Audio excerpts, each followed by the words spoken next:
Welcome everyone. Welcome everyone to another episode of Call In Khan.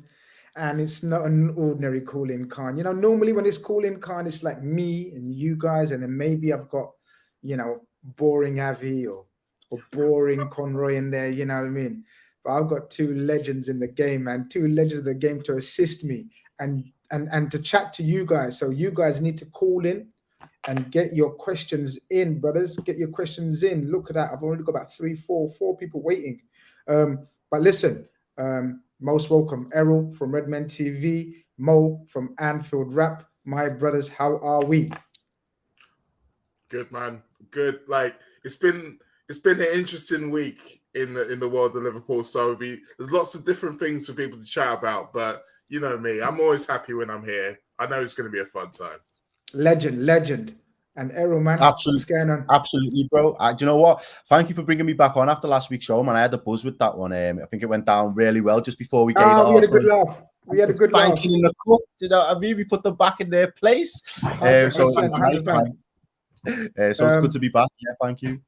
Good stuff. And listen, wow, the queues are lining up. I'm just going to chat to the few people in the background while we set this up. But Mo, we have to start with one place and one place only, and congratulate our two kings. Yes, our two African kings.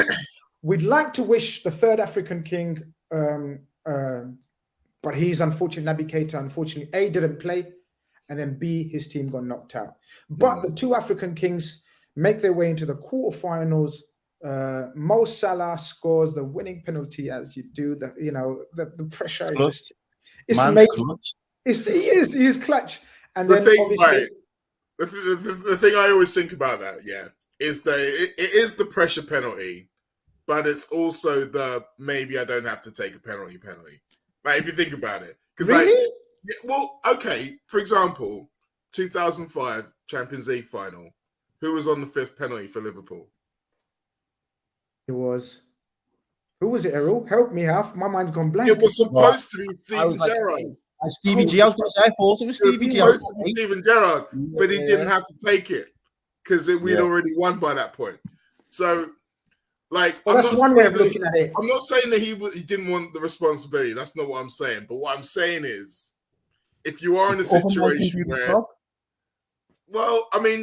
put it this way: if I was a player and I was the prime penalty taker for my team, I would want to take the first one. Like, if you're taking the penalty in 90 minutes, set the mode. You should take the first one. Set the tone. Like, really? I get why people leave. Do you think in the Liverpool team, if we would say Champions League quarter-final, do you think he's taking the last one for us? No, I think he's taking one or two. I do. Do you reckon? But I really like the way. Look, I really love the way, and this is what we know about our team anyway. Liverpool point of view, we know we got leaders and captains throughout our team. Did you guys? I love the way he went around when the penalty shootout was. We knew it was going to be a penalty shootout. The way he went around asking people, consoling people. You know that role of we can do this, we know this. We don't really see it a lot for us because he's amidst many captains, many leaders. But you could see he's the standout for his country, and his country absolutely relied on him. Yeah, and I mean, it may be that's exactly what they needed. Maybe he knew them better. Maybe he thought they'd feel more confident knowing that they had him behind him, whatever they did. So maybe that's the psychology behind it. I don't know. I think go up there, do your thing first up, like you say, set the tone. But smash it. There's more to being a leader than taking the winning penalty. You're right. And I think we've seen it with him before in this Egyptian side. It's not just about finding the ball. In the early rounds when they were struggling, they were kind of marking him out of the game. He wasn't getting the ball. But over the course of the knockout games now, when it gets to the serious point, you can see he's kind of taking over. He's not allowing them to mark him out. He's making his mark some way. And it was a tough game with Ivory Coast. It really could have gone either way for the whole of it. Was like it was a 0-0 that was actually an entertaining game. It was. It wasn't just a boring game. You were just waiting for the penalties. It could have gone either way.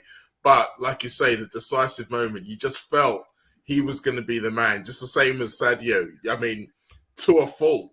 he was the man. He literally is Mr. Senegal. Like, without him, they have literally no chance. But well, with just before you move on to Senegal, your brother John Stewart sends in the first super chat of the night, Mo, and he says Mo CR7 also usually takes the 5th pressure penalty. And this is the thing, right? He was also in my mind when I'm thinking about it, because it's the 5th pressure penalty, but it's also the celebration penalty. It's also the grand picture at the end where everyone runs towards the penalty. I'm the one who won it for us. I mean, remember me. And this is the thing. You can look at it one way and you can look at it the other way. And it does depend upon maybe the mindset of the person taking the kick. Like, for example, Cristiano Ronaldo, I'm pretty sure, now takes the 5th penalty for that reason. Because for Manchester United, the 2008 Champions League final, I think he took the first one and he missed it. So I think so maybe he's now changed his mind because of that. But yeah, it is pressure. But I think personally, going into a penalty shootout, the first kick is also a lot of pressure. A lot of pressure. Yeah, it sets the tone. But I wanted to ask you, Errol, how do you feel? And be honest, how do you feel about sort of Mo and Naby, not Naby, Mo and Mane progressing? Was there any part of you that wanted them to get knocked out and come back to Liverpool? Or maybe there was a lot of part of you that wanted them to get knocked out and comfortable and you only thought about Liverpool? How do you feel?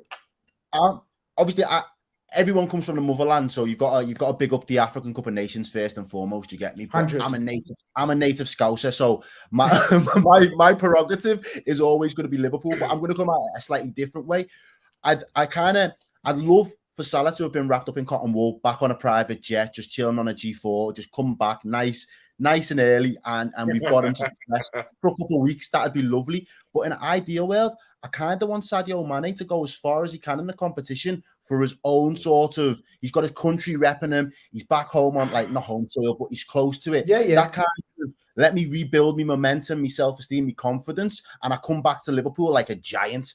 Like, I feel like we get a new Sadio. It's like a new signing, that Sadio Mane, if he comes back and he does a good, he goes far into the competition. So for selfish reasons, I'd love them to just be back home now on home soil, just wrapped up in cotton wool. But there are other little things in the back of my mind with, like, psychology and stuff like that, where I'm just thinking, I know they've got quite far into the competition and they've held their own.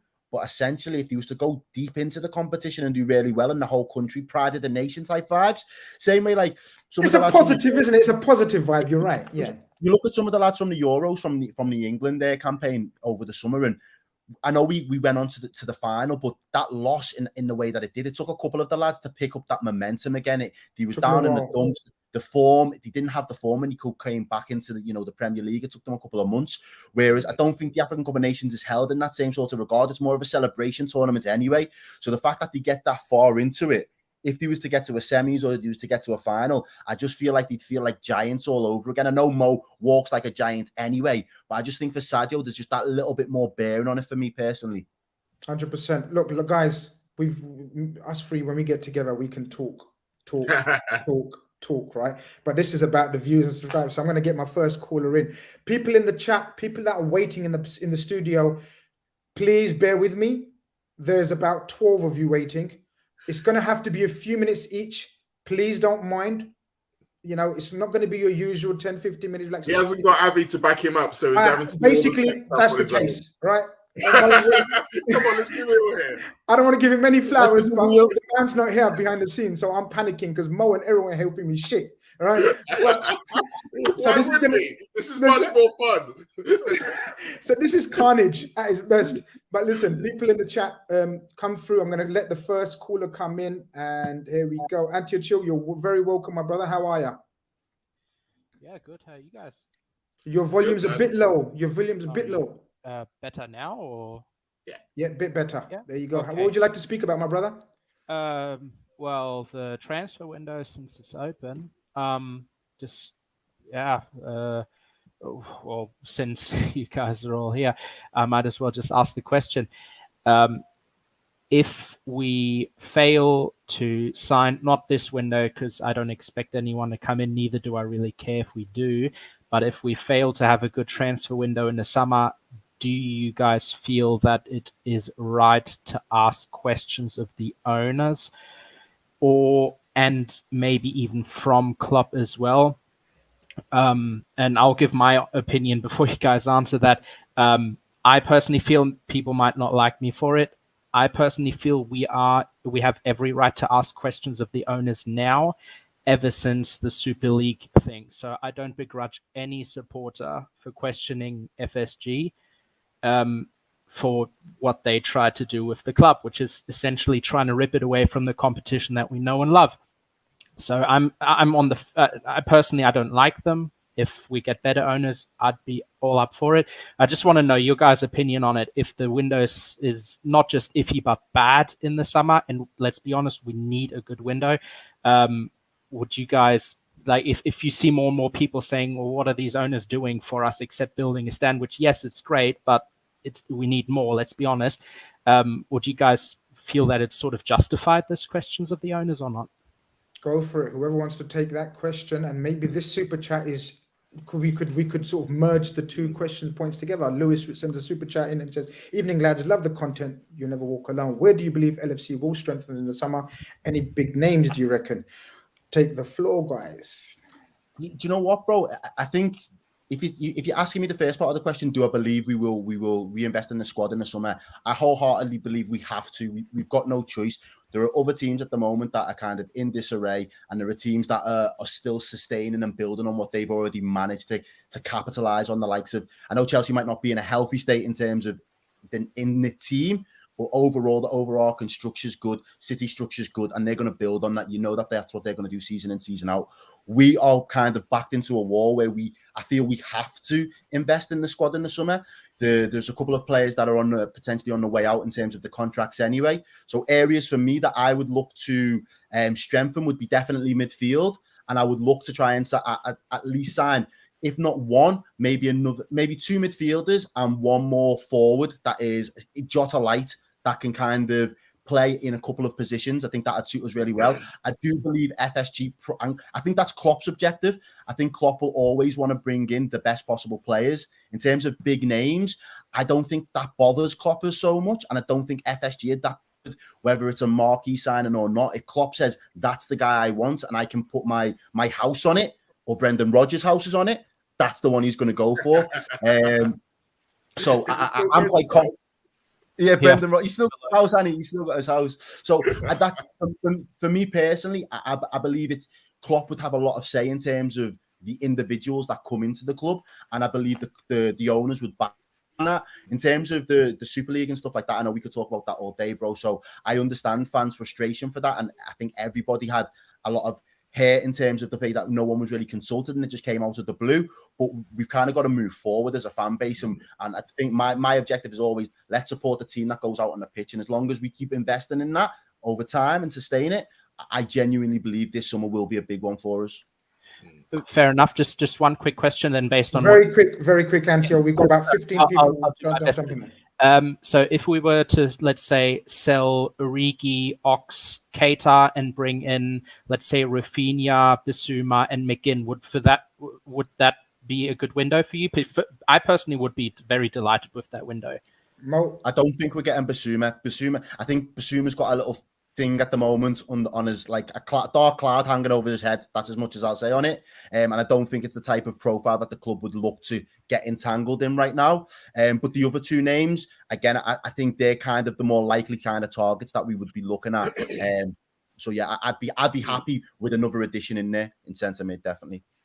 Fair enough. Yeah, sounds good. Mo, do you want to add something?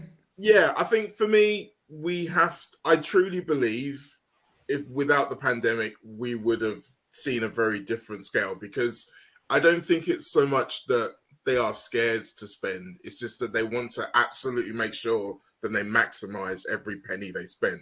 So if they're unsure, then they're not going to do it. But the problem is that they've had this window by which they have to sort out this problem of the players getting older, people getting into contracts, getting new players in. And ideally, you'd settle it with 2 years left of that window or 1 year left of that window.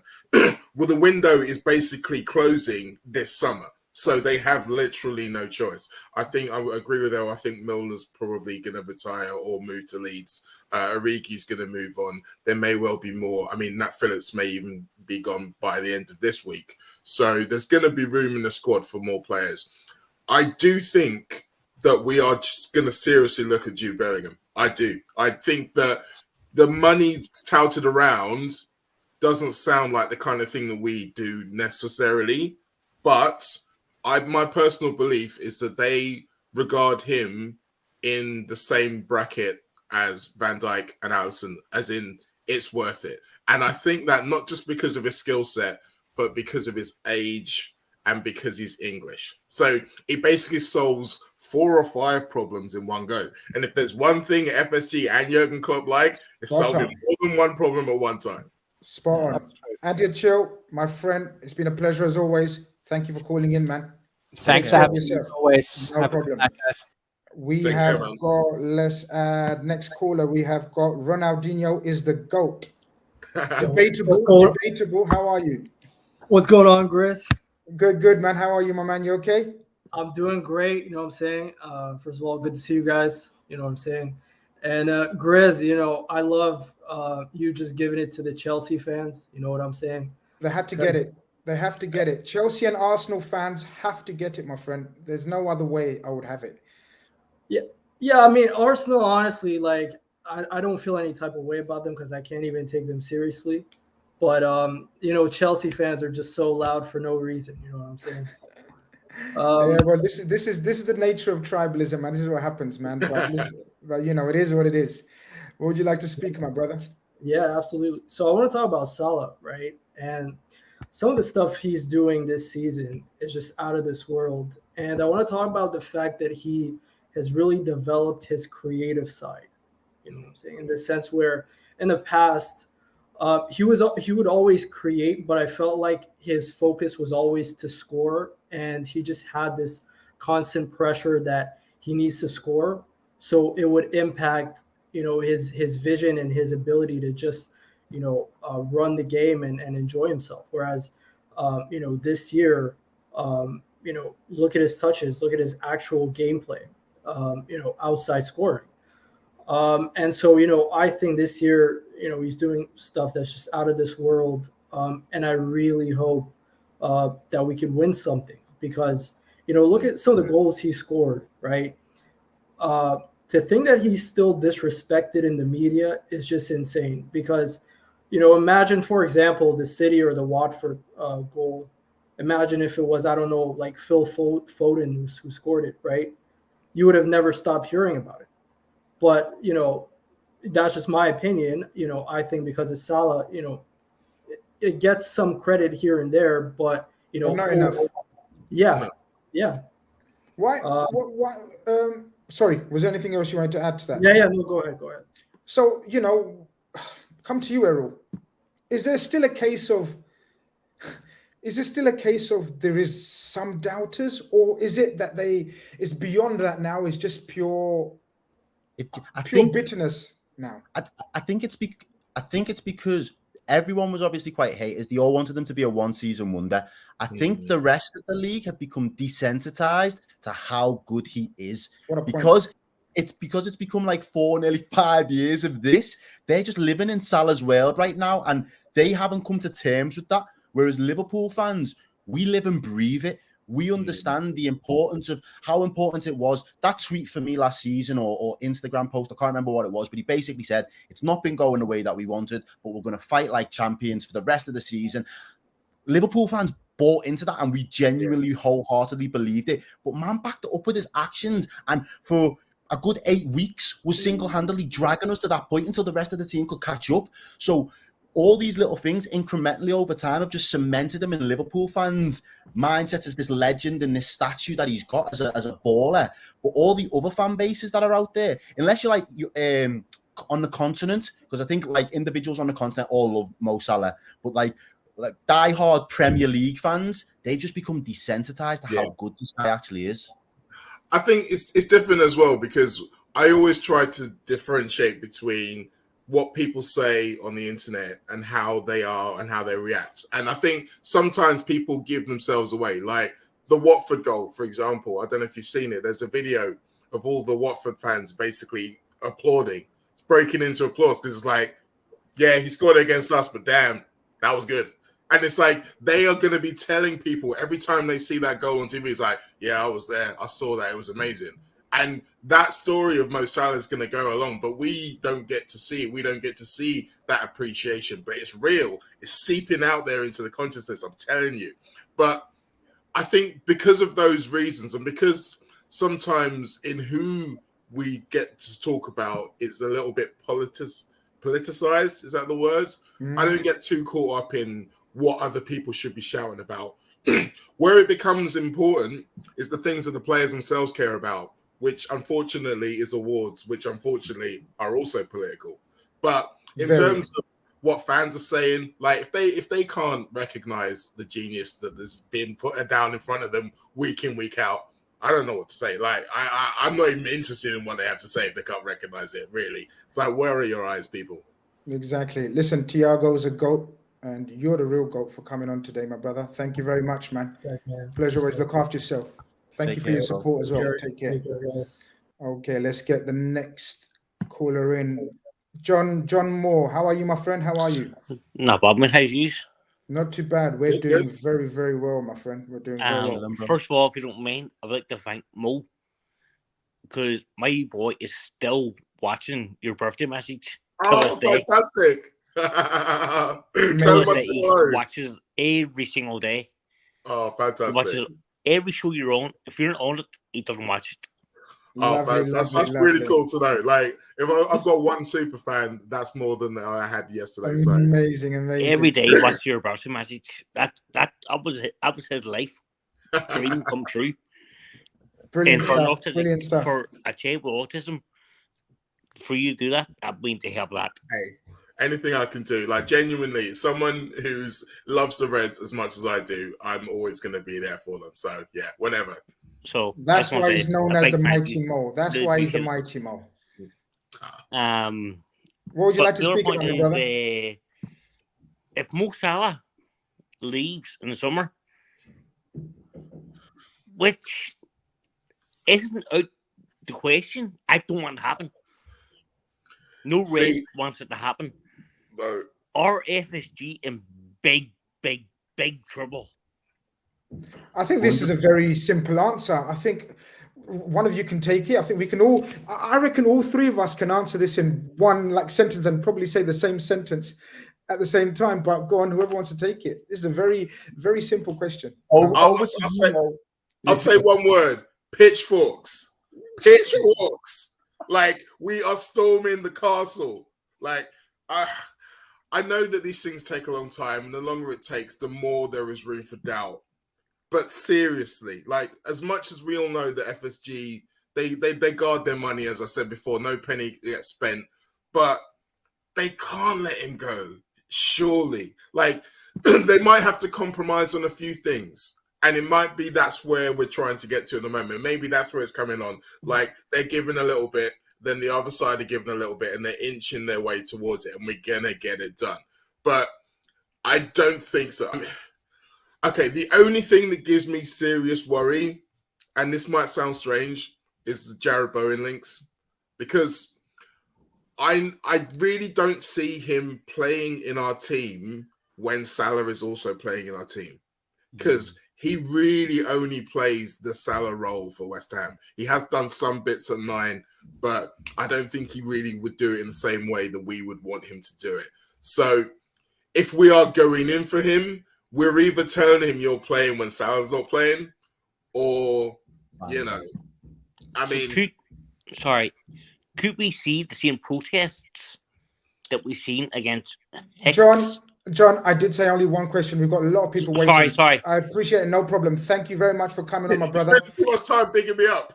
And say hello to your son from all of us, not only Mo. Say hello to your son. All right, brilliant. Thank you very much, my brother. Look after yourself. Take care. Thank you very much. Nice one. Bro, that question gave me shivers up my spine.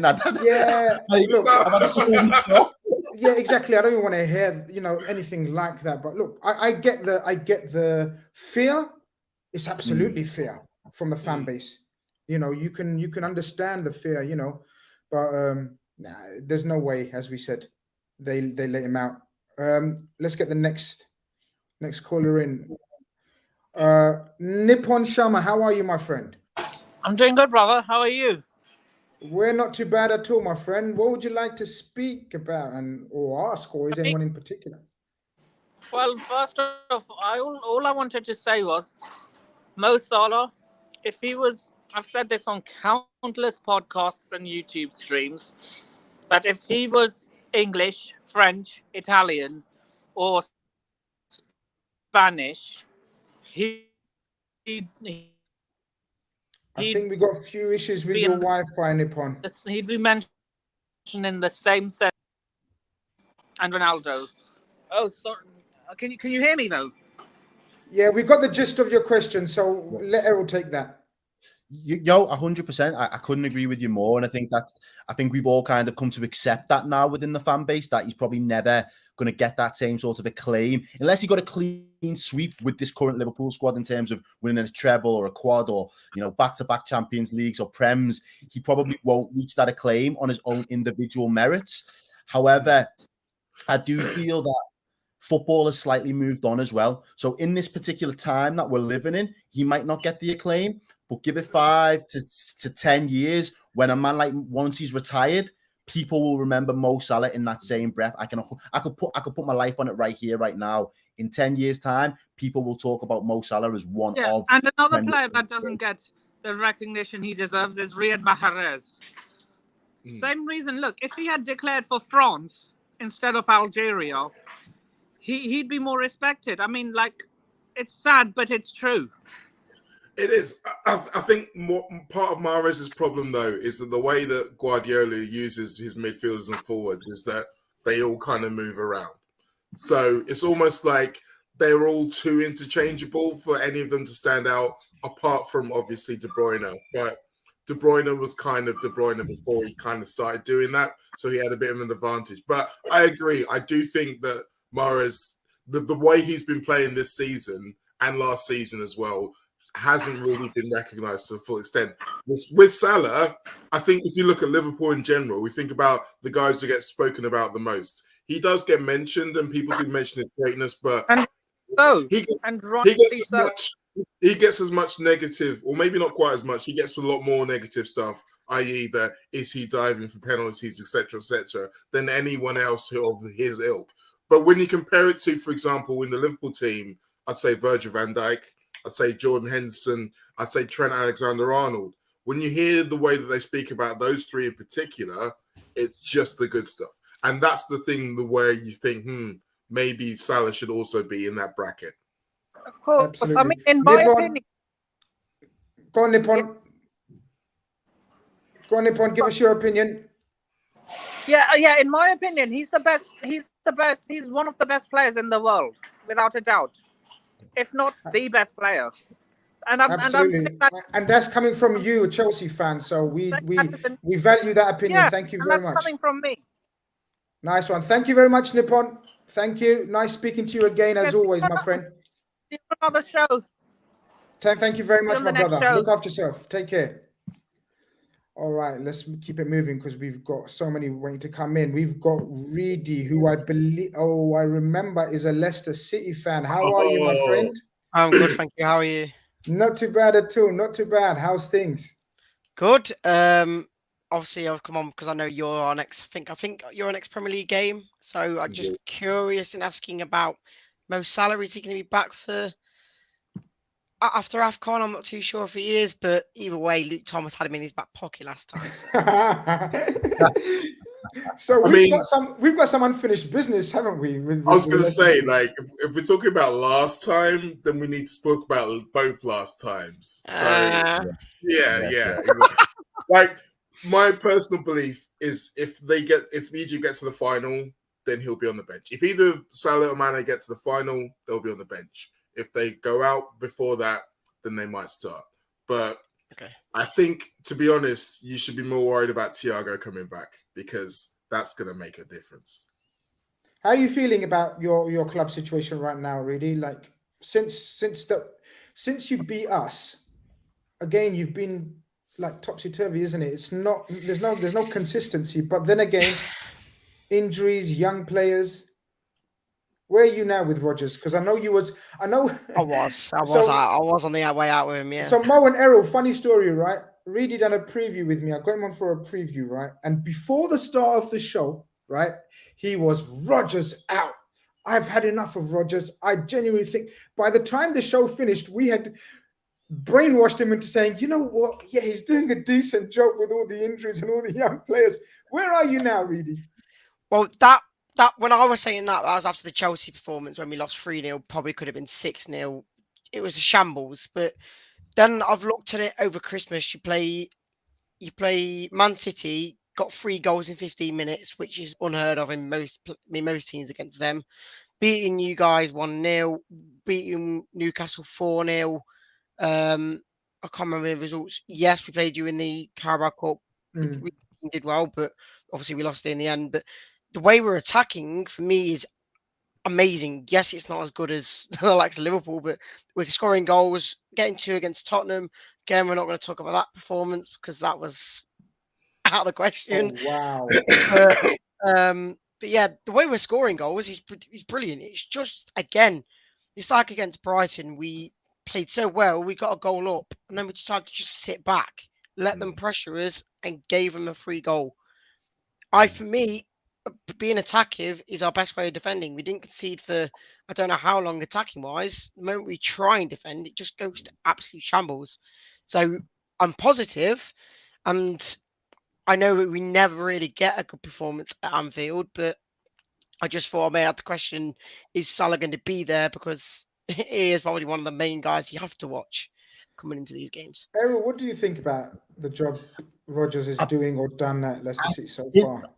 I think overall he's done a relatively good job. I think he'd be stupid to kind of say he's been. I think this season's the one where he's let himself down, and I think obviously the Leicester fans have dropped themselves into a false sense of security, wanting to chase that top draw dragon. It's like I want to chase it, and then getting let down at the last hurdle. You feel as though you had the right to be there, and then the rug's been pulled from underneath your feet. Whereas I feel like the European places, in terms of like the Europa League, should have been, let's get ourselves firmly established in this competition for a couple of years, because that's one thing Rodgers has never really been able to master, is that European nous and how to navigate his way through those European competitions. So you kind of want to creep before you can walk in some senses with him. I think at the moment he's suffering from that BTEC Liverpool 13-14 season where, going forward, there aren't issues scoring, but defensively, they just can't keep teams out. And if you're not scoring 3, the other team have always got a chance of beating you or getting a result against you. So I think obviously with some of the injuries, especially to is it Fofana that he's had the injury from early doors? From pre-season, yeah. Yeah, I thought he was really good for you guys last season. So I think that's changed your dynamic in terms of your ambitions for this season, particularly. Yeah. But he is walking a tightrope at the moment because of where you have been in the last 2 seasons. Those ambitions have kind of cemented you wanting higher, loftier ambitions that at the minute just don't seem attainable. Yeah. Just with that as well, before I go, with the obviously the injury status that Grizz, you were saying about, now there's only a few players left that's out of injuries. Obviously, the AFCON guys have come back in Ndidi and Kalechi. You've got Sumare is there. A lot of the players are back now. So the only players really injured, and yes, they are still senior players, is Vardy, Evans, Fofana, and maybe Pereira. But other than that, we can't. So, Reedy, you say that, right? You've just mentioned those are 4 of their best players. I was just going to say, I know. You've just mentioned 4, in a way, Premier League legends. Obviously, Fofana's not a legend. Yeah. But Johnny Evans, not a legend, but you know what I mean? Sort of guys for me, it's more, bro. You can't use season pros. That's the one. You can't use it as an excuse now, though. For me, if we've got Forest coming up in the FA Cup. For me, obviously big game, but then it comes to you guys thinking, yes, it's still going to be a hard game, but we can't blame injuries on losing to the likes of Liverpool anymore. We've got to go for it for me. So fair enough, man. It's your club. You know better. But listen, it's always a pleasure talking to you, my friend. Thank you for coming on, man. No All worries. the best, except in your next league game. Look after yourself. Thank you, mate. See you later. See you in a bit. Okay, we got Brush in the building. Is Brush there, my friend? How are ya? No, Brush is I trusted Brush, so it's obviously the fake Brush account. I need to block that. Ah, got done. Is what it is. Let's kick him out of the studio. See, you're always gonna get that, innit? You know what? It's funny. It's my fault, actually. The fact that he was so desperate to get in made me suspicious. I ain't gonna lie. Ah, okay, fair enough. See, I'm too soft, nice. I'm not cold-blooded like you and Avi. You're cold-blooded killers. But, as soon as I seen the Man U badge, I was like, "This is sketchy." I was like, "I've got a bad feeling about this guy." We're talking about people that are sketchy, and you know what I mean. Talking about people that I got so much love for, but sometimes it's not. It's not shown back to me, man. Look who's in the building. Man. Chris, that's a dirty intro, Chris. That's a dirty intro, bro. Well, you think I was going to give you a big hype up after me been chasing you? I chased you more than I chased my wife. I've been chasing you for 6 months. It only took me a few months to woo my wife. This brother. Should you be saying this to a public sphere, Grace? I'm big like that. Friend, I'm telling you this. I'm big like that. But we got him. We got him. Come on, my bro. We got him. What's happening? Nah, I'm good, brother. Sorry, look, all jokes aside, so I couldn't come on sooner, man. We literally just finished over at Coppish doing the show as well. So I thought, let me jump in for a little bit and then. It is what it is, bro. Pleasure to be on there, bro. Pleasure to be on there, man. Of course, man. No problem, man. It's always a pleasure having you. And even evening. Didn't even greet you, man. For me, like this is a big moment for me. I'm not even gonna lie. Bless you, bro. Bless you. I've been watching Grizz put on 90 min for at least two years now, 2 full seasons. I've been watching Callum over on Coppish with Drifty for a good 3 seasons. I've been watching the Anfield rap with Mo for the longest time, obviously because I'm from Liverpool. And to just be in this space right now with all 3 of you, man. Yo, this is what it's about, man. Family coming together, man. This is what it's about. Listen, the beauty of this platform that God has given us, it gives us a chance to chat like family and friends, like normal. That's what I always look upon. I've done some mad streams in like 2 a.m. in the morning, and I've just rang up Drifty and said, "Come on," and he's all right, man, I'll come on. Or some other brothers, it's brilliant. That's the beauty of it, because this the is feeling of mutual respect is always there right now.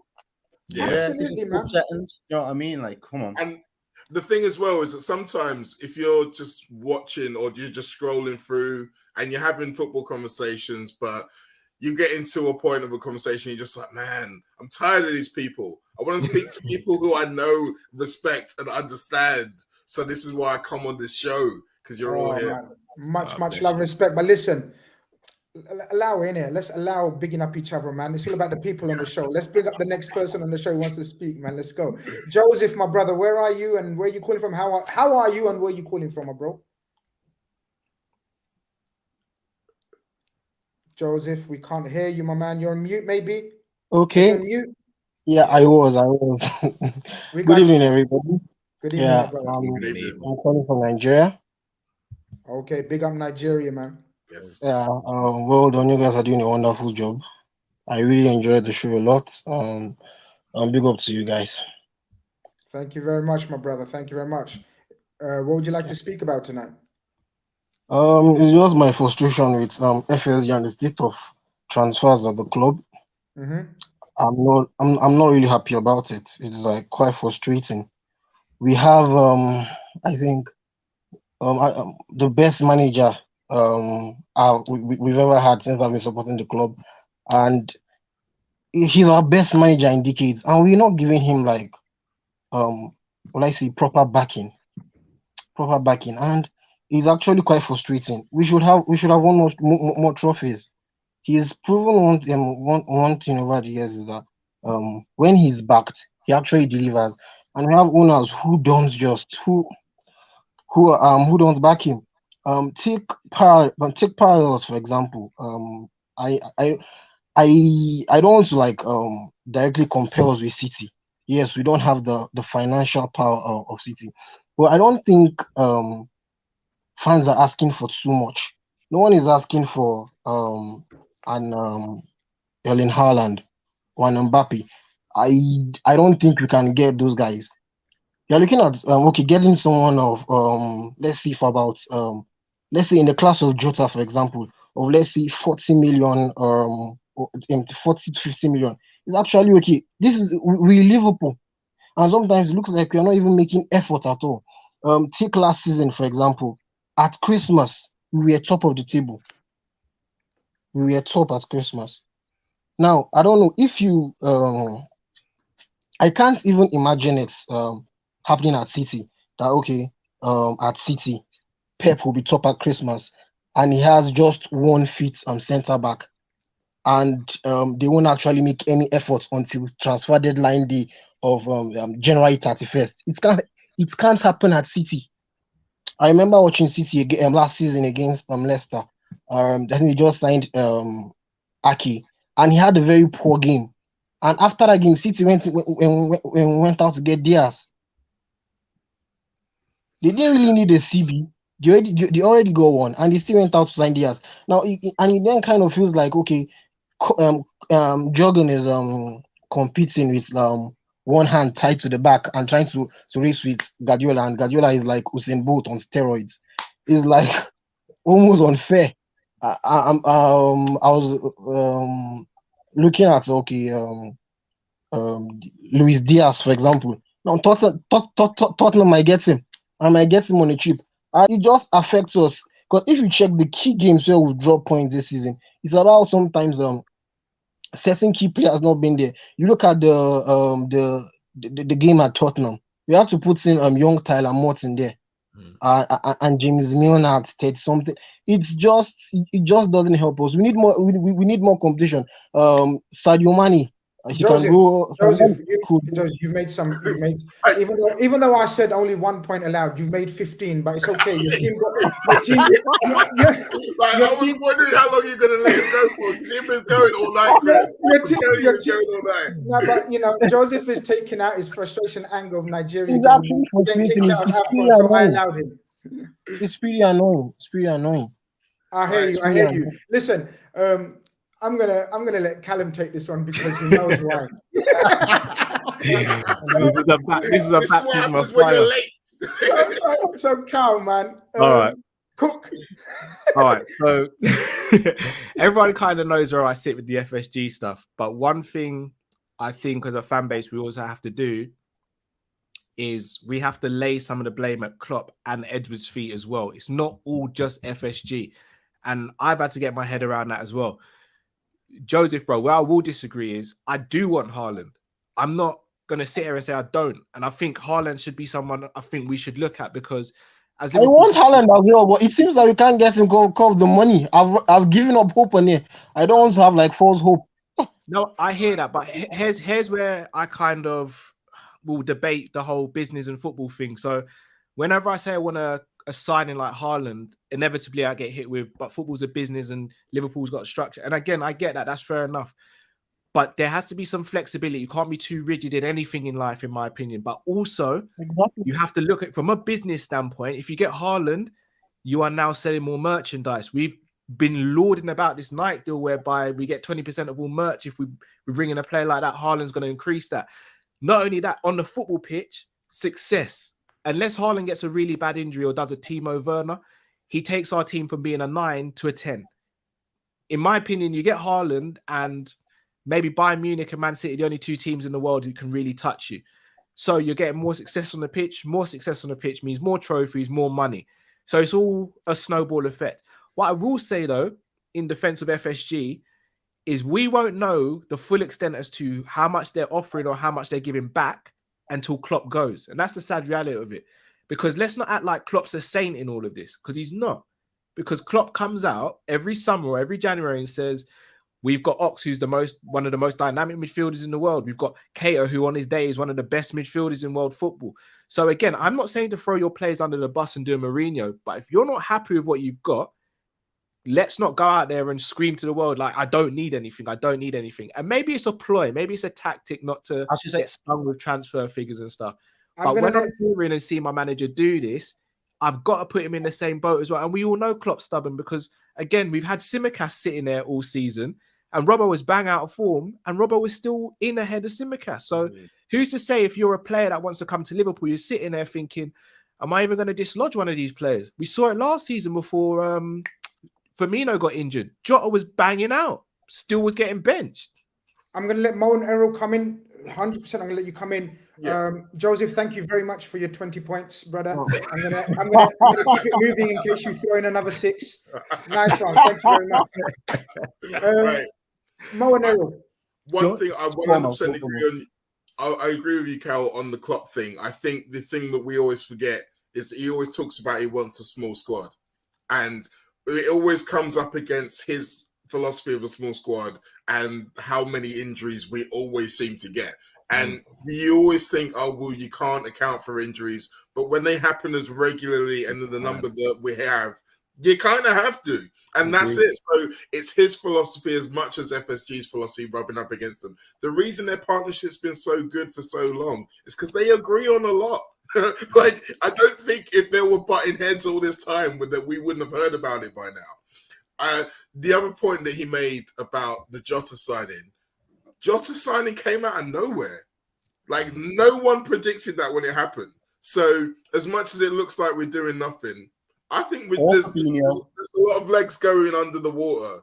Like, we're not seeing it up here, but they're moving down there. Whether they get what we want, that's another matter. But I do think that just because it looks like nothing's happening, it doesn't mean nothing's happening. Errol, you want to say something? Sorry. Fabinho was the same. You know, we lost and straight away they just acted when we lost the Champions League final. I was like, right, how can we get after this season, how can we get the fan base G'd up again? Boom. We just got you one of the world's best centre defensive mids. How'd you feel? The one thing I will say in terms of, I know what you were saying about Klopp and it was a ploy. I think the ploy that he likes to use with certain individuals, because I've said this before about Origi, when he says, you know, on his day, you know, and Origi's an amazing striker. He's this, he's that, he's the other. I think it's not doing a Mourinho, but it's his way of putting him in the shop window. It's basically like saying, if I'm Jurgen Klopp and I see value in him, all other managers underneath me should at least see value in them. So you should be able to go to your board and say, this is what and I think that's his way of rolling out the red carpet to like roll other managers in. It's a salesman tactic. Do you get me? It's like, oh, look at this. And it comes with this. And you don't read the small print when you're getting all the blather in the middle. Do you know what I mean? So I think that's how he tries to like pad it out sometimes. And that's how he sells it. But I definitely think in terms of building on the squad, Mo's 100% right. That small squad has hamstrung us for a couple of seasons, but that's the way he likes it. And we've seen the fruits of that labor when it works, but that's relying on so many other factors, man. So it is hard to call. But this is it. I'm just going to very quickly just give my like half a pence worth only, and we're not going to drag this on because this is a show in itself. But this is it. As you said, when it works or when it's worked for us, FSG and Klopp have been the best combination for us in my lifetime anyway, right? But then what we want to see, when I say we, I'm not speaking for all the fan base. Okay, what I want to see, you can only speak for yourself because it's a nasty world out there. If you start speaking for everyone, people start, you know what I mean? Yeah. So what I want to see is sustainability, being able to, now that we've reached the summit, let's try to stay there. And for that to happen, in my humble opinion, we're yet to see an evolution of the practice that has enabled us to get there. And that's where I think this summer is absolutely vital. And, you know, me and Kall have been not arguing, but debating this for like a year, right? Yeah. And, you know, I remember legacy summer, Grizz. I remember 100%. And I've always sat on this, and I've always sat on the fence basically, and Kall's been sitting on the fence, and I know he's gone to one side of the fence. I know this. He doesn't know I know this, but I know this, right? all I'm gonna say is this summer depends on which side of the fence I'm on as well now, because this is it. This is absolutely, there's no excuses. COVID, financial restrictions, you know, wanting a small squad, players at their peak. I get all of that. Contracts being renewed. I get all of that. I genuinely can't. And no sane Liverpool fan can think of an excuse for them if they do not. And this is not spend invest in the squad. I'm not talking about spend. I don't give a shit if they spend 10 million net at the end of the season. I couldn't give a shit, honestly, guys. As long as the strength of the squad is improved on, that's all we want. Yeah. Let's get the net caller. He might want to speak about FSG. He might speak about anything else. Let's see. Sid, my friend, how are you? And where are you calling from? I'm calling from Ahmedabad, Gujarat. You remember Oh, last time I talked to amazing. Nice. And I'm a Chelsea fan who predicted that Liverpool is going to in second leg of the Carabao Cup, and we are going to face Liverpool.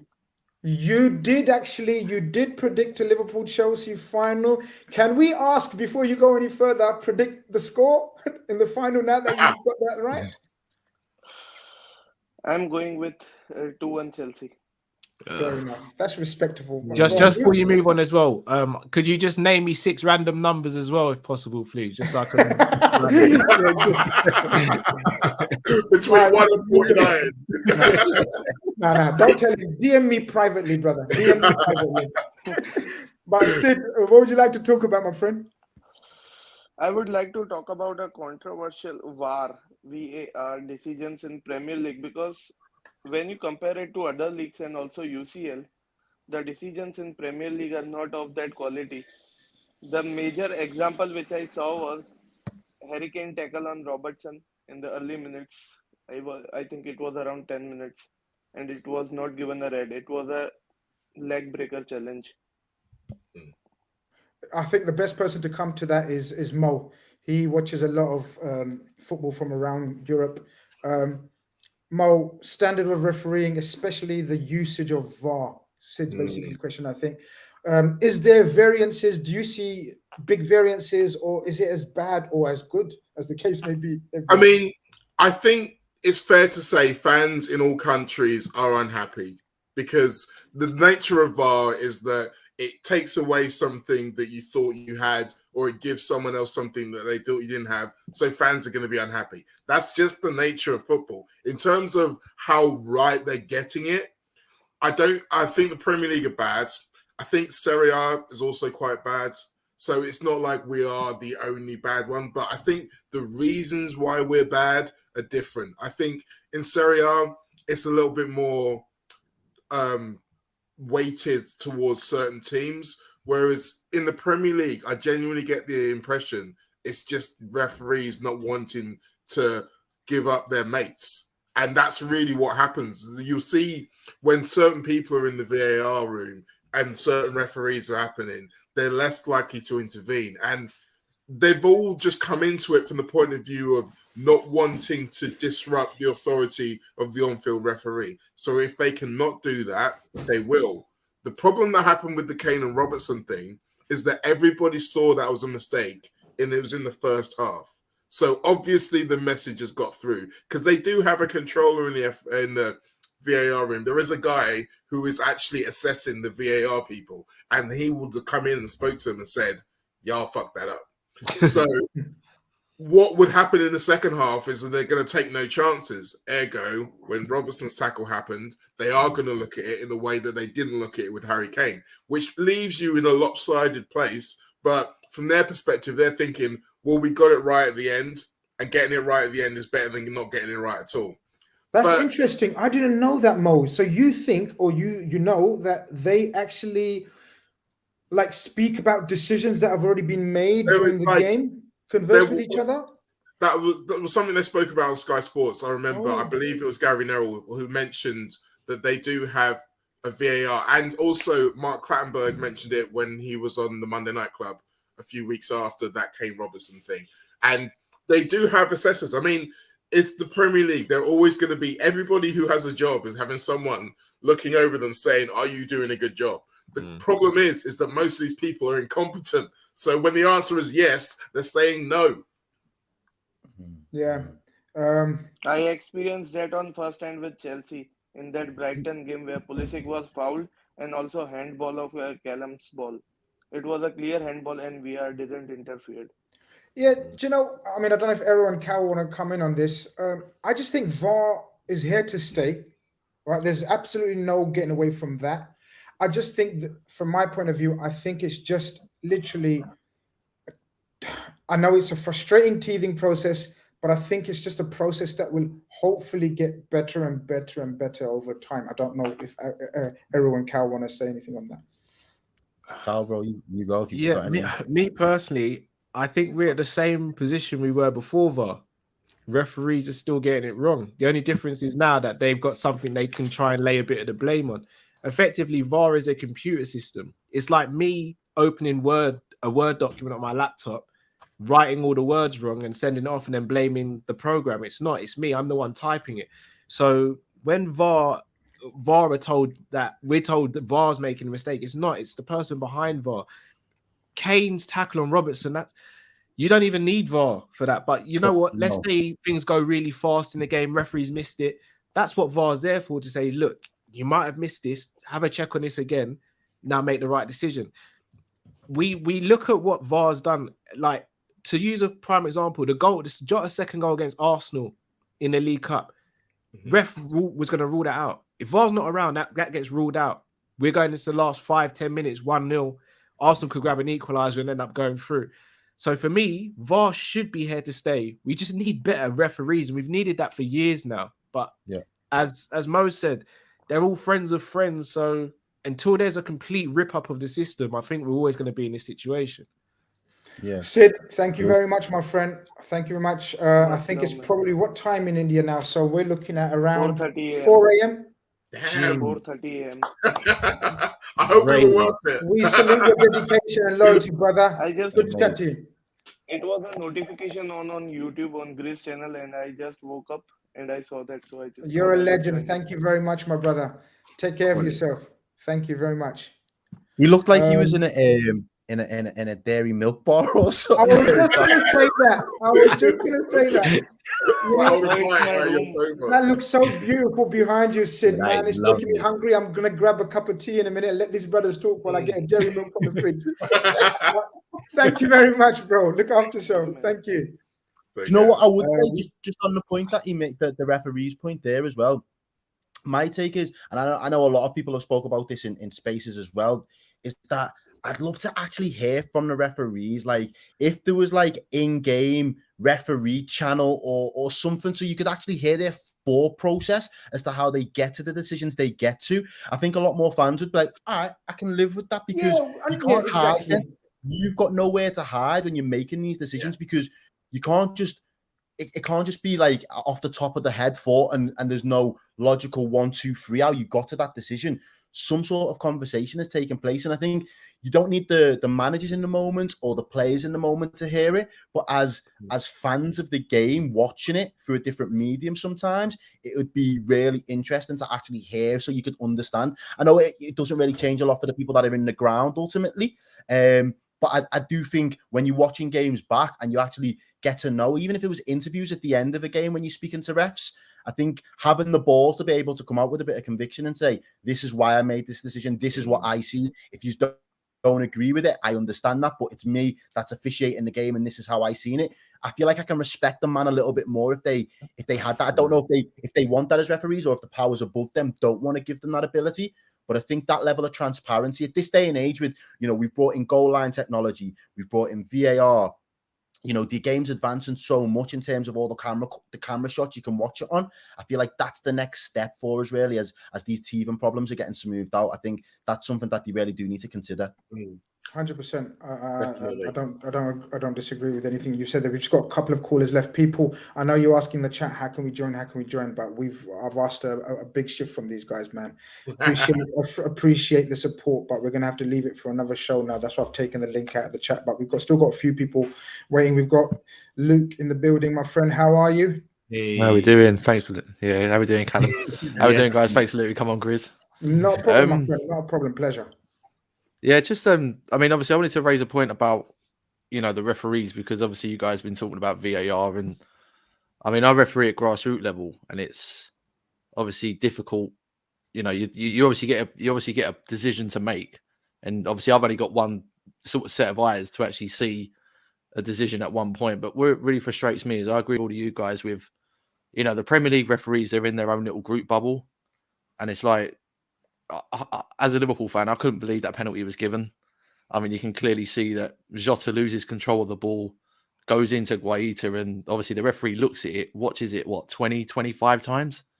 And then obviously his mate in the VAR room goes, "Oh, go and have a look. Let's make a bit of controversy," because obviously that's what they're there for every week for VAR for me. But it's a frustrating one, you know. I mean, refereeing at grassroots level is one thing, but I'm muted. So Josh, you didn't think it was? You was like, are you 100% that it wasn't a penalty in your opinion? No penalty for me. I done it on my watch along, like with, you know, Callum knows Ricky that I do it with, and it's like when I saw it, I just thought, how in the world are you giving that a penalty? Like, he was in a good position as well to see it as well. Before I let the panelists go, I was at the game, and this happened right in front of me. And as soon as it happened, I was the only mug on the ground that said penalty straight away. I said, "That's a play." Everyone was like, "Nah, it's we're not natural getting reaction. That. No. I'm not normally like this. I'm very calm. I'm an analyst. I'm not, you know, I sit there like I'm doing yoga. I'm sitting there, I'm doing yoga and shit, right? Normally, yeah. But this time I went mad, right? Because, you know, it would have been like, it enabled us to win the game. So I wanted it. But genuinely, I thought it was a penalty, 100%. I thought he's dragged him down. When I got home, because obviously, like you said, you only get one shot at it, one view of it. When I got home and rewatched it, I thought, you mug, Chris, that wasn't a penalty. We got one there. We got one there. But I can still see it being given. What I think is that's given to 9 out of 10 other forwards and strikers around the league. But I don't think it's a penalty, but it is given. I mean, I don't know. Does that make sense? Yeah, no, it does make sense. I mean, go on. I was just going to say, for me, sometimes with the VAR, it feels like they're trying to find a reason to give a certain decision. It's almost like, this is the decision we want, and so we're going to use this part of it. Because I saw someone talking about the fact that Guaita, the goalkeeper, was moving towards Jota, and it's like he was moving towards him very slowly, and Jota leaned in towards him to make the contact. So it's like, you can look at it and say he moving towards him, they made contact, he took him out, and that's part of the law, and that's it, done. But obviously, you can look at it further and say, well, actually, there's this and this and this. But I wanted to ask you, Luke, about what Errol was talking about before in terms of allowing the conversation between the referees and the VARs to happen, because it happens in literally every other sport that uses this technology. And major sport, yeah. And I feel like, as much as to a certain extent, you can feel like the referees think, well, this is just one more thing for people to shout out abusers for. But first of all, I don't think that will get any worse. You might stay the same, but it won't get any worse. Second of all, I do think that there are a lot of people who will understand the process. It's like, yes, I don't agree with your decision, but having seen how you've got there, I can reason with it. I'm not going to get upset about it. Do you think that some referees are scared, or do you think most referees want to do it and there's something else holding them back? Yeah, do you know, I agree with that. I think there is a bit of, I mean, I don't know. Obviously, you see it in rugby, don't you? Obviously, in rugby, there's a lot more, you know, there's respect from the to the rules, the referee from the players. I think that's a big step towards it. I think, like, you know, don't get me wrong, you know, we're all football fans and we see decisions like that. I mean, if we was a Crystal Palace fan and seeing that decision, I mean, and then hearing the referee's viewpoint of it, I think, like, as fans, you know, and even as, like, you know, people playing the game, they'd be absolutely sort of frustrated of the decision. But I would love to see it, to be quite honest with you. I'd love to see, you know, some form of communication, especially even in the VAR room to start with. I'd say that's I really want to, you know, guys. I think that's the next phase. It seems logical. For me, I just that's what I want to hear. I mean, the thing that made me laugh, I mean, just quickly, the thing that made me laugh was you've got Craig Pawson. I mean, I knew it was going to be a penalty as soon as I saw Craig Pawson, but like, it was just, there's an assistant for VAR. Like, what? For me, it's like a wedding. Like, what? Do you need two people to sign it off to, you know, make it a decision? Like, do you know what I mean? Like, it's just, it needs, it's, for me, it's, the technology is good. You know, we've seen it with the Jota goal with Arsenal. It's worked, it's magic, but, you know, the refereeing standard does need to improve.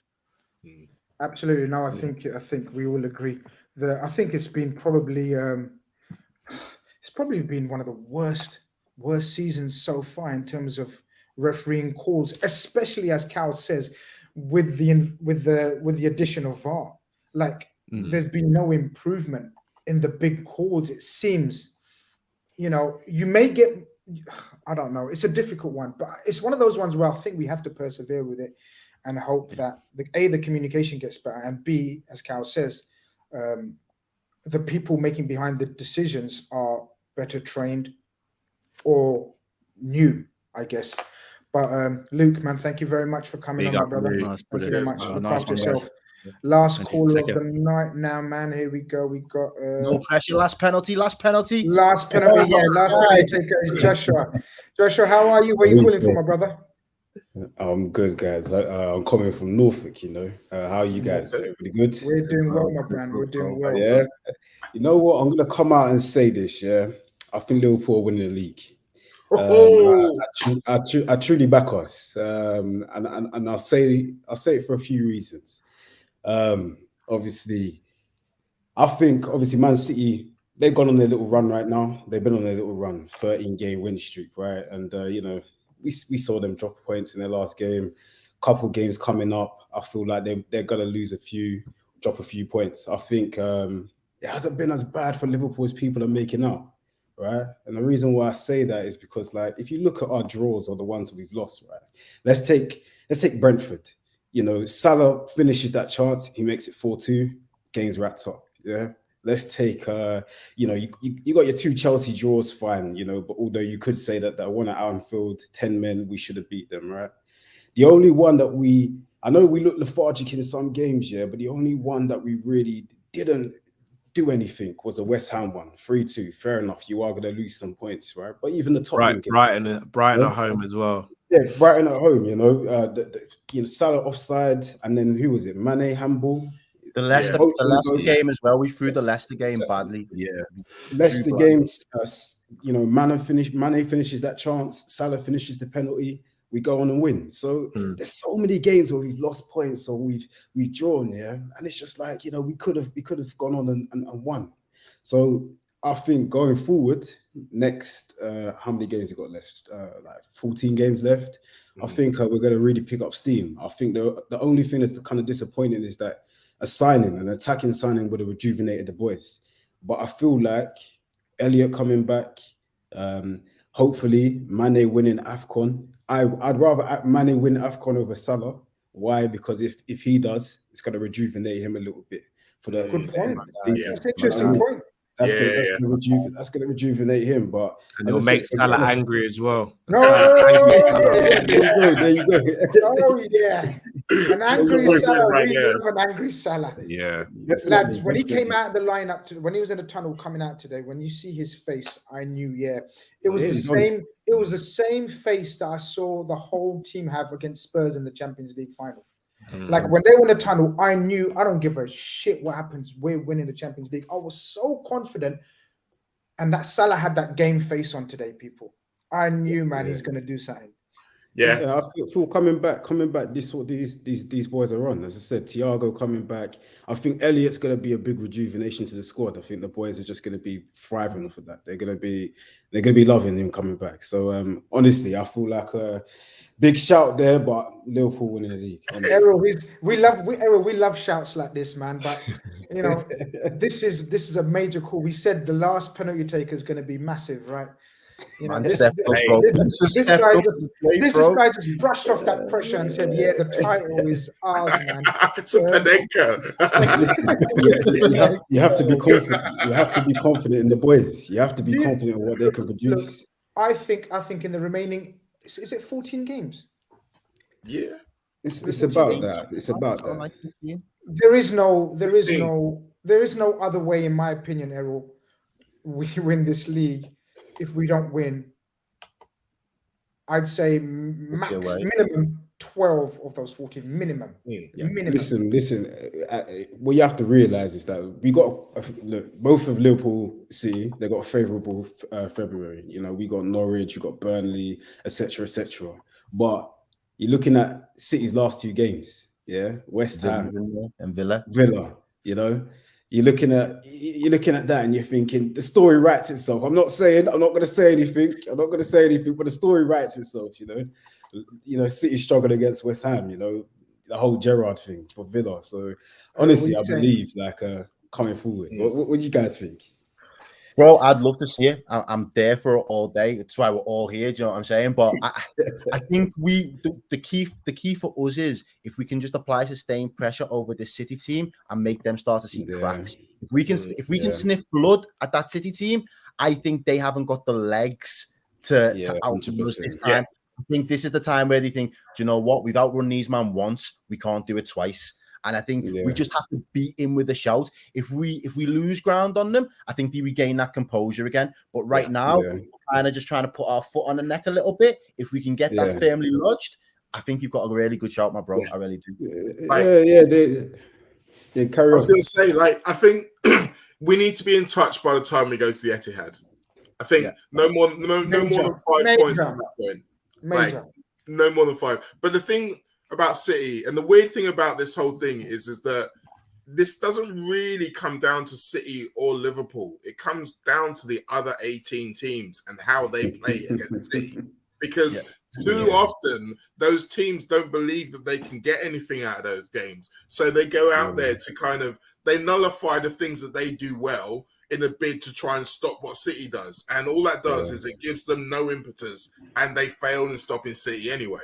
Southampton, twice this season, have said, no, we're going to have – what we have is we have a game plan of how we're going to score. We're going to get runners in behind your fullbacks and we're going to try to attack you when you least expect it. And it worked. And yes, they had to defend like demons at the same time. Of course you do. It's City. But they did it twice. So maybe now some other teams have been like, okay, well, we've got some fast attackers that we can use. We've got some strong central midfielders. There are some other teams out there who can start to believe they can take stuff off City. And if they believe that, then it will happen. Because at the moment, there's that ridiculous stat that City have taken the lead 17 times and won 17 times. There's no way that's staying to the end of the season. There's no way. I'm telling you, there's no way. Please. All of those little times where someone pulls a late equalizer and they drop 2 points out of nowhere, we have to win every time that happens. But I've always said this, Kall, that it really depends on us. I'm not looking at the result. I am. We are looking at the results, of course. But what I mean by that is I don't see us winning enough games in the current form, not the current form, but sort of the form that we've been, the slight inconsistency that we've shown this season, whether it's COVID related, injuries related, or whatever. I just think we've let that gap build, in my opinion, 3 points too much. And I genuinely believe that's what it is, just a matter of 4 points too much. I don't think so. Let Kall come in there. Yeah. So here's the thing. I've been slated on Kopish all season. When we lost against West Ham, I said, no, it's not over, boys. Got slated. Brighton result, got slated. The Leicester result was the worst. That was the worst. I said, you know what? I'll say if we lose the next game, then it's done. We haven't lost the next game. We've won. Here's the problem with me, though. And Mo, you touched on it brilliant there when you said a lot of teams are defeated by City. But remember, it wasn't that long ago that teams were defeated in the tunnel against us in 1920. We've got to instill that into teams. So if we can go on a 3-4 game run where we absolutely batter teams, that fifth team's going to be like, well, it's Anfield this week. All right, cool. We're going to just sit up not to get pammed over. We've got to instill that because at the moment, teams are coming to Anfield and saying, what, we're 2 goals down? But you know what? They're still leaving gaps in their midfield and stuff. There's still a little chance. Whereas 1920, it was, we got a goal up. That's it. It's either going to stay 1-0 or we're going to go and hit you for another 4. So we've got to instill that. The problem I've got with City is they are so regimented in their philosophy and how they win games. It's quite scary. So they've reached a level and they've raised the bar so high that we're looking at our team and we're thinking we're second in the league and it feels like a failure in the Premier League. When it's not a failure, but we know we could be matching them because the points that we've lost out on this season, we theoretically, apart from the City draw and the 2 Chelsea draws, the rest of those should have been 3 points. Like, you can let the West Ham result go because any team can have a bad day, but we've had too many bad days. And I think City are very good at keeping their squad and they're rotating really well to keep players fresh at the right time. Whereas I don't think we've necessarily done that, whether it be through COVID injuries or Klopp's stubbornness at certain points as well. So I think if we can do that, we can catch them. I'm not conceding this league. I'm not doing it until it's mathematically impossible. I will die on my sword. I'm not giving up. I'm a Liverpool fan. We do not give up until it's mathematically impossible. That shout is the equivalent of the fist pump into the cop from Klopp. So you know what I mean? I'm with you, man. That's the equivalent. You can't give up. Josh, thank you very much for keeping us going there, man. Appreciate the chat, man. Thank you. Thank you very much. Yeah. Take care, guys. Yeah. Bless up. Guys, that wasn't popping off wasn't pardon the pun for our last caller, because I was meant to call it quits, but Alex is sneaked in somehow, and his name's Alex Popoff. I didn't mean to use that as a pun, Alex. How are you, don't worry about it. I'm good, man. How are you guys? Not too bad. Where are you calling from, brother? Canada, man. Amazing. Canada, shout out to Canada. Yeah. What would you like to speak about? Yeah, I was wondering. Now that Harvey Elliott's returned to the squad, I'm wondering if Klopp's going to be putting him into Champions League games when it comes to teams like Inter and then further down the line.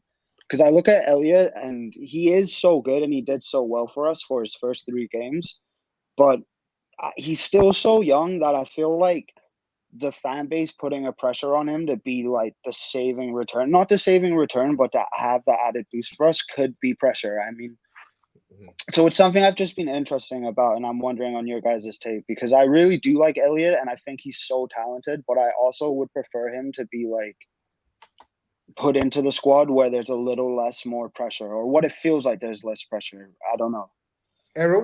Can I jump on this one? Yeah, Cal. I'm gonna be honest with you guys. And this is pun is intended. I want him to be babied until the end of the season. Like, he's come back from a horrible injury. Like, some of the things I see us fan base put in, like, the boy is 18, just turned 18. At 18, I was just about doing my A levels. Like, this guy's being expected to perform in front of millions to get us back to a point where we shouldn't even be at. It's reminiscent of how reliant we were on Michael Owen when he first came through. It's reminiscent on how reliant we are on Trent at the moment. We have to let him recover at his own pace. And it's a massive worry I have, because the last thing I want to do is say we burn Elliott out until the end of the season and we win something, which is, lovely on the face of it. But 4 or 5 years down the line, we're looking at a Dele Alli type of situation where we're like, we should have really managed him a lot better than we have. And look at him now. He's a shadow of what he was. If we only saw Elliott play like 3-4 times between now and the end of the season, that's 4 times as a bonus for me. I just want the boy to rest. I want him to enjoy his football without any pressure and just get back to full fitness. Like, he's 18. We cannot pile pressure on the boy. Errol, Mo? No, I think he summed it up perfectly. I think as well, when you're looking at that's what you've got the senior players for, the likes of Thiago coming back. There's a big spot now, an opportunity for Curtis Jones. He's a little bit older. He seems to have taken that mantle. Like, I know he wasn't getting a look in the early parts of the season, but I think this is his time to shine now. So I feel like he, especially being another Scouser, he's one that you'd look at and think, these are the games now. If you can make an impact, and you've done it in the FA Cup for us before, we know you're capable of doing it in the league. If you can make an impact in the Champions League and start writing yourself into the folklore of Liverpool, as well as being that Scouser, that might give him a little bit more of a momentum. I think some of the other fringe players are going to, especially coming either from COVID, AFCON, all the rest of it, they're going to have impact in those games. The one where I would roll the dice potentially, and it just depends on the draw, how well we do in the FA Cup. If we get a kind draw in the FA Cup, that might be an appropriate level to be like, we can mix it up a little bit. But again, that all is all dependent on who we draw at whatever stage we get into it. Mo, my only not fear, my only point that I've noticed, or we noticed very early in the season, Klopp was so brave and adamant in throwing him into the big games. So he gets picked at Norwich, and I thought, okay, he must think, let the big dogs settle in after preseason, wherever, and then Elliott gets a nice run out of sunny Norwich. Then he goes and picks him against Burnley at Anfield, the most physical team, and I thought, whoa, okay, Klopp likes this brother, kid, I should say. He's not my brother. He's old enough to be my son. Why am I calling him brother? My son. He likes my kid here, right? And then Mo, he goes and picks him. I'm not sure that's any better, but okay. I'll edit it. So then he goes and picks him against Chelsea, probably the most, at that time, most formed team in Europe in terms of pressing structure. Tuchel had him playing him really well. Defensively He's solid. got a whole heap of faith in this kid, hasn't he? A whole heap. He has, and you can't argue with the way that he's clearly done what Klopp has asked him to get in that side. However, we have to remember that was a period of the season where we were particularly short in midfield, and also this is coming off the back of him playing fantastically at Blackburn on loan as a forward, and everyone expected him to be in the team as a forward, and then he's appearing in midfield. So whether this is us saying, oh, Klopp's now looking at him as a midfield option, or Klopp saying, I think you can do a job for it in this role for this time, I'm not sure. And just because he started against Chelsea doesn't mean he's now expecting anything more. And I'm sure Klopp will be banging that into him and say, look, just because you have been trusted doesn't mean you're always going to play. Yeah. I do trust Klopp to manage him well. I think the idea of him coming off the bench against Inter Milan, I do think that's a live option. I do think he has that fearlessness where to put him onto the pitch, he's not going to be scared to fail. If you say 15 minutes, go and worry the shit out of the Inter defenders and maybe get us a goal. If it doesn't work for him, he's still going to go out the same way the next time he gets an opportunity. I think that mentality-wise, that's great. Kall's right, though. Physically, that's the test. We have to make sure that he's all right. And I think they will. I do. Alex, hope that answers your point. Yeah, question. man. Nice Cheers. having you on, my brother. Look after yourself. Take care. Yeah, thanks, man. Enjoy, guys. Have a good night. Nice one. See you later, my friend. Cheers. Guys, I just missed one super chat, so we're just gonna. John Moore says, if Salah does go, we will see the same protest against FSG as we did with the Hicks. This can't be the last thing. They'll probably. So after the hype of we're winning the league and this is the title charge and everything right now, I had to revert to the super chat that says if Salah does go. So appreciate the super chat, John. Salah's don't worry about it. We'll be good. Trust You'll me. see me singing Ray J in the rain if we.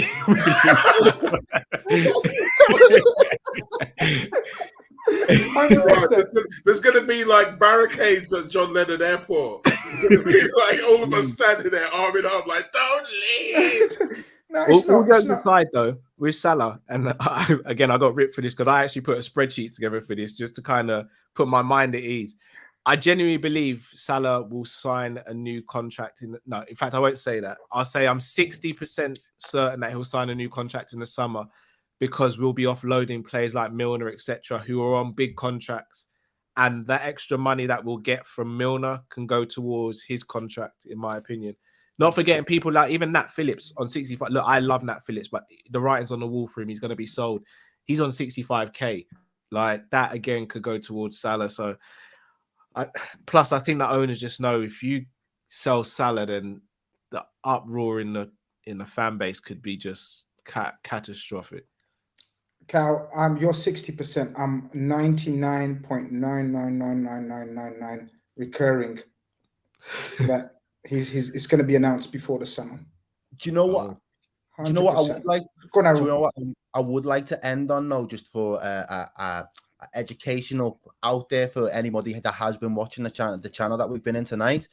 I think it's been announced that the Hillsborough tragedy is going to be taught in the curriculum as part of some sort of come on now. So wow. I think it was in the Echo. So if anyone goes online, check the Echo. That he was publishing an article about that before, so I retweeted it, and I think that to me is powerful. So I think that kind of message will teach future generations, you know, what happened and the dynamics of it and all that kind of stuff. So I just think that's worth it. A big shout out towards the end of the chat as well for everyone. Amazing. And you know what? You timed that perfectly, brilliantly, beautifully, because not only educational for Liverpool fans, I think very important that it's educational for other clubs fans as well, because online these days, right, you get so many of the new generation not knowing the history and why it's so sensitive. It's pertinent, yeah. Absolutely. And what you've just said there, that's music, man. That's music to my ears. You know, what a way to end the show, man. Brother Jat Singh in the studio, brother. We're knackered, man. Next show, 100% call in. I will have you on first, man. We can't carry on, man. We've got a long international week to look forward to, man. We need to rest up before the content starts flowing again. I'm so sorry, guys. That flew. That's a beautiful way to end it as well. Really appreciate your time, Errol, Mo, Kall. I really appreciate your few minutes that you managed to squeeze in at the end. Cameo is a cameo. An hour out, you still. Like, You know what I mean? I'm joking. I'm joking, man. I love it. It's a pleasure to be on the channel. It's a pleasure to chop out with you boys as well. So thank you for having me, man. Absolutely, man. Love is flowing all around, people. Yes. You guys in the chat have been amazing as ever.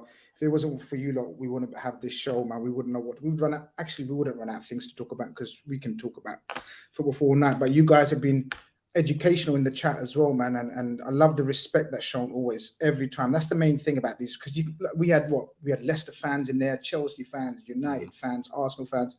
And you know what? There was hardly anyone.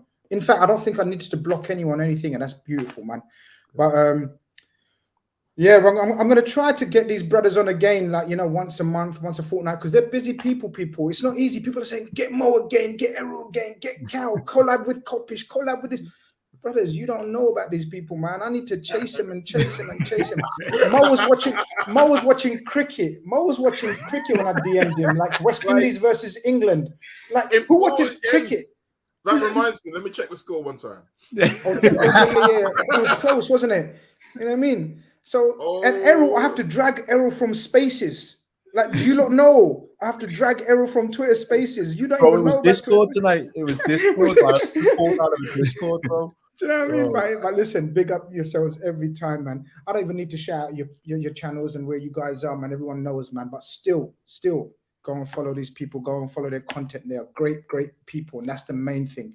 Always the main thing you look out for is great people. Opinions, we can always differ. Opinions is all about debating, have different debates, different opinions, but the respect and the humility these brothers show every time is why I reach out to them every time. So big up yourselves, all of you. Bless you, man. People, this has been the Call In Khan show.